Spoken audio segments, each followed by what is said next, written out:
नमस्कार. आज लोकप्रशासनाच्या लेक्चरमध्ये आपण आज लोकप्रशासनाची व्याप्ती ही या ठिकाणी बघणार आहोत.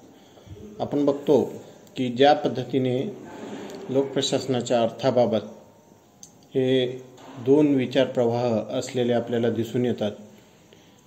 त्यामध्ये पहिला हा संकुचित विचार प्रवाह, दुसरा व्यापक असा विचार प्रवाह. तर त्याचप्रमाणे लोकप्रशासनाच्या व्याख्येविषयी सुद्धा दोन विचार प्रवाह अस्तित्वात असलेले आपल्याला दिसून येतात. लोकप्रशासनाच्या ह्या व्याप्तीबाबत विचारवंतांमध्ये एकमत असलेलं आपल्याला दिसून येत नाही. जर ही दोन्ही विचार प्रवाह आपल्याला या ठिकाणी बघायचे, त्यामध्ये एक विचार प्रवाह हा लोकप्रशासनाची व्याप्ती अतिशय व्यापक आहे अशा पद्धतीनं सांगतो, तर दुसरा विचार प्रवाह हा लोकप्रशासनाची व्याप्तीला बऱ्याच प्रमाणामध्ये संकुचित करत असलेला आपल्याला दिसून येतो. व्यापक दृष्टिकोनातून जर आपण ह्या लोकप्रशासनशास्त्राचा अभ्यास करायचं असं ठरवलं, तर यामध्ये शासन संस्थेच्या ह्या तिन्ही शाखा म्हणजे कायदेमंडळ, कार्यकारी मंडळ, न्यायमंडळ या तिन्ही शाखांचा, त्यांच्या कार्यांचा समावेश हा लोकप्रशासनामध्ये करावा लागेल. शासनाच्या तीन पातळ्या, केंद्र सरकार, राज्य सरकार, स्थानिक सरकार यांचाही समावेश हा या व्यापक दृष्टिकोनानुसार आपल्याला लोकप्रशासनाच्या अभ्यासामध्ये हा करावा लागेल. तर व्यापक दृष्टिकोनानुसार तीन शाखा, तीन पातळ्या, विविध संघटना, त्याचबरोबर त्यांची विविध स्वरूपाच्या जबाबदाऱ्या आणि त्यांची कार्य इत्यादीचा आपल्याला सविस्तर असा विचार ह्या ठिकाणी करावा लागेल. तर या अभ्यासक्रमात सरकारच्या नागरी संघटनांच्या प्रशासकीय कार्याचाच नव्हे तर लष्कर संघटनांच्या कार्याचा सुद्धा या व्यापक दृष्टिकोनाच्या अनुषंगाने आपल्याला यांच्यामध्ये समावेश करावा लागेल. आजची गुंतागुंतीची समाजरचना व तसेच अर्थव्यवस्था आणि शासनाच्या वाढत्या जबाबदाऱ्या व कार्यक्षेत्र यांच्या संदर्भात जर आपण विचार केला, तर लोकप्रशासनाच्या व्यापक दृष्टिकोनामुळे अनेक गुंतागुंतीचे प्रश्न हे उद्भवू शकतात आणि अनेक गुंतागुंतीच्या ह्या प्रश्नांची, सर्वच प्रश्नांची या ठिकाणी उकल किंवा सर्वच प्रश्न हे या ठिकाणी उत्तरित होतील असे शक्य नाही. आजच्या सामाजिक, आर्थिक व राजकीय परिस्थितीत आपल्याला एका संघटनेचा परिपूर्ण अध्ययन करणे हे कठीण आहे. तर या ठिकाणी इतका व्यापक विचार, इतका व्यापक अभ्यास करणे हे या ठिकाणी अशक्यच होईल असं दिसून येत आहे. त्याचबरोबर एवढी व्याप्ती जर आणि एवढा व्यापक विचार, एवढी व्याप्ती ही अभ्यासक किंवा अध्ययन करणाऱ्याच्या दृष्टीने पण अन्यायकारकच होईल. आता ही बाब झाली व्यापक विचाराच्या दृष्टीनं. जर या ठिकाणी आपण संकुचित दृष्टिकोनानुसार जर बघितलं, तर संकुचित दृष्टिकोनानुसार लोकप्रशासनाच्या अभ्यासात सरकारच्या फक्त कार्यकारी शाखेचाच समावेश करण्यात येतो. कायदेमंडळ व न्यायमंडळ या दोन्ही शाखांना संकुचित दृष्टिकोनाच्या अनुषंगाने वगळण्यात येतं. या दृष्टिकोनाप्रमाणे सरकार जेव्हा कायद्याची अंमलबजावणी करण्याचे कार्य करते तेव्हाच फक्त प्रशासन करते. म्हणजेच लोकप्रशासनाचा संबंध हा केवळ अंमलबजावणीपुरता हे संकुचित दृष्टिकोन मान्य करते। आणि ज्या वेळेस हे शासन अंमलबजावणीचं कार्य करतं त्याच वेळेस हे प्रशासन प्रक्रिया होत असते। कार्यशील शासन संस्था म्हणजे लोकप्रशासन असे मानणाऱ्याच्या मते लोकप्रशासनात शासकीय कर्मचारी वर्ग त्यांची कार्य व कार्यपद्धती इत्यादीचा अंतर्भाव असावा लागतो। संकुचित दृष्टिकोनातून बघितल्यास कायदेमंडळ, न्यायमंडळ, राजकीय कार्यप्रमुख, लष्करी संघटना इत्यादीचा समावेश लोकप्रशासनाच्या अभ्यासामध्ये करता येणार नाही।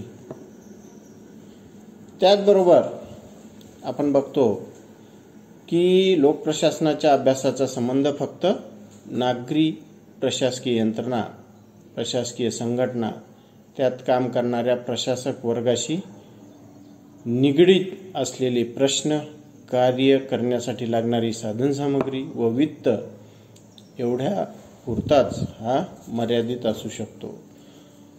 आणि थोडक्यात आपण असे म्हणू शकतो की लोकप्रशासनाच्या व्यापक दृष्टिकोनाप्रमाणे संपूर्ण सरकारचा समावेश लोकप्रशासनात व्हावा असे जरी या ठिकाणी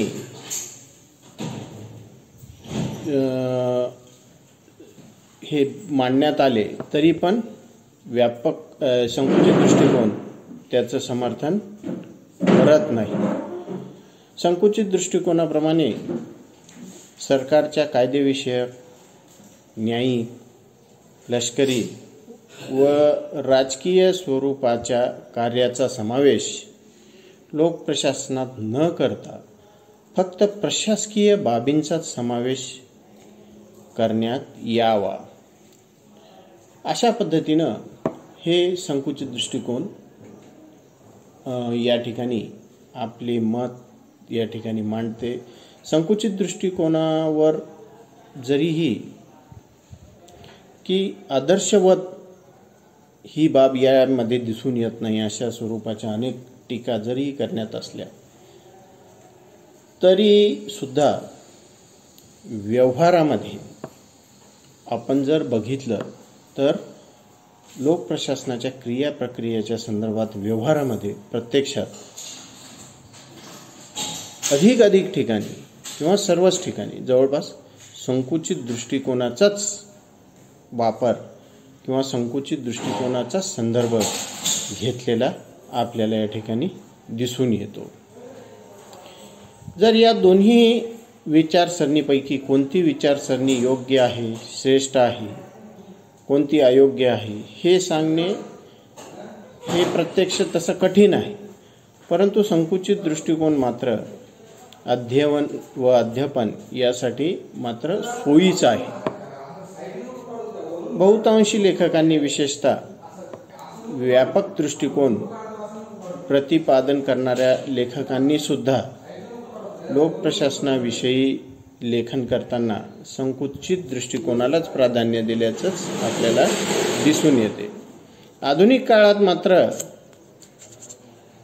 अभ्यासकांनी लोकप्रशासनाची व्याप्ती दोन दृष्टिकोनातून स्पष्ट केलेली आपल्याला दिसूनही येत असली तरी पण अधिक प्रमाणामध्ये ह्या संकुचित दृष्टिकोनालाच त्यांनी सुद्धा प्राधान्य दिल्याचं आपल्याला दिसून येतं।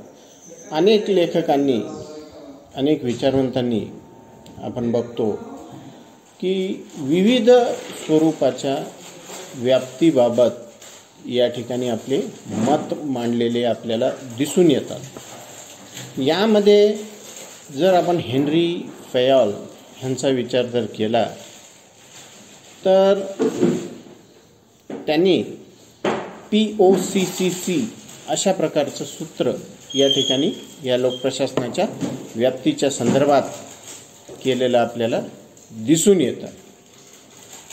यामध्ये P म्हणजे प्लॅनिंग, नियोजन करणे. ओ म्हणजे ऑर्गनायझेशन, संघटन करणे. पहिला सी म्हणजे कमांड, आज्ञा देणे. दुसरा सी म्हणजे कोऑर्डिनेशन, समन्वय ठेवणे. आणि तिसरा सी हा कंट्रोल, नियंत्रण. तर हेनरी फेयलनी आपल्या या जनरल अँड इंडस्ट्रियल मॅनेजमेंट ॲडमिनिस्ट्रेशनमध्ये हा POCCC सिद्धांत या लोकप्रशासनाच्या व्याप्तीबाबत मांडला. जरीही त्यांच्या ह्या व्याप्तीचा विचार आपण या ठिकाणी केला तर त्यांच्या ह्या सर्व क्रिया ह्या प्रामुख्याने ह्या सर्व व्यवस्थापकीय क्रिया असलेल्या आपल्याला दिसून येतात. आणि कुठे ना कुठे अधिक प्रमाणामध्ये हे या ठिकाणी या संकुचित दृष्टिकोनाचाच आधार किंवा रेफरन्स घेतलेला आपल्याला दिसून येतो. त्याचबरोबर पर्सी मॅक्विन ह्यांनी सुद्धा की या ठिकाणी लोकप्रशासनाची व्याप्ती ही M3 ह्या सूत्राद्वारे या ठिकाणी दाखवलेली आहे. यामध्ये फर्स्ट M किंवा पहिला M जो आहे तो मेन म्हणजे मानवी संसाधन, मानवी घटक. दुसरा मटेरियल म्हणजे साधन सामग्री, ज्यामध्ये प्रामुख्याने यंत्रसामग्रीचा समावेश होतो. तिसरा M म्हणजे पद्धती, मेथड. अशा पद्धतीनं या M3 या सूत्रामधनं पर्सी मॅक्विनने या ठिकाणी जी व्याख्या, जे लोकप्रशासनाची व्याप्ती स्पष्ट करण्याचा प्रयत्न केलेला आहे, यामध्ये अनेक बाबी या ठिकाणी स्पष्ट होतात. तर विलोबी यांनी आपल्या प्रिन्सिपल ऑफ पब्लिक ॲडमिनिस्ट्रेशन या ग्रंथातून या व्याप्तीबाबत 5 घटक सांगितलेले आहेत. त्यामध्ये पहिला घटक जो आहे तो सामान्य प्रशासन, दुसरा संघटन, तिसरा कर्मचारी वर्ग, चौथा साधनसामुग्री आणि पाचवा महत्त्वाचा म्हणजे वित्त. तर या 5 घटकाच्या आधारावर त्यांनी लोकप्रशासनाची व्याप्ती अधिक स्पष्ट होते असं या ठिकाणी दाखवलेलं आहे. असं असलं तरी अधिक प्रमाणामध्ये लोकप्रशासनाची व्याप्ती ही स्पष्ट ही लुथर गुलिक यांच्या पोस्टकॉर्प सिद्धांतानेच होते आणि तीच सर्वमान्य अधिक झालेली आहे. ते आपण नेक्स्ट लेक्चरमध्ये बघू. धन्यवाद.